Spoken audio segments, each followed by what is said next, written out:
হ্যাঁ, আরে কোনো সমস্যা নেই, ওকার বেঁধে রাখ, আমি আসছি, এসে দেখছি। আচ্ছা রাখ।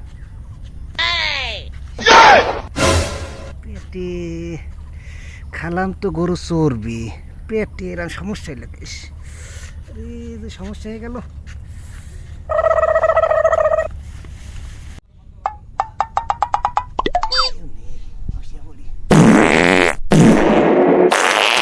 স্বাদ।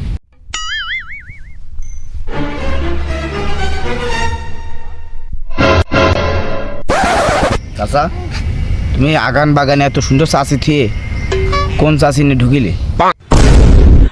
চাচা, তুমি জোয়ান বয়সে একবার পরকিয়া করে ধরা খেয়েছো না? তুমি বুড়ো বয়সে আবার পরকিয়া করে বেড়াচ্ছ আগান বাগানে। ছেলেবেলে কি বুঝাবো, আমি গেলাম প্রকৃতির ডাকে সাড়া দিতি, হ্যাঁ ছেলেবেলে আমার বানাই দিয়েছে আমি বাগানে পরকিয়া করতে গেছি। হাস শালা ছেলেবেলের গুষ্টি মারি।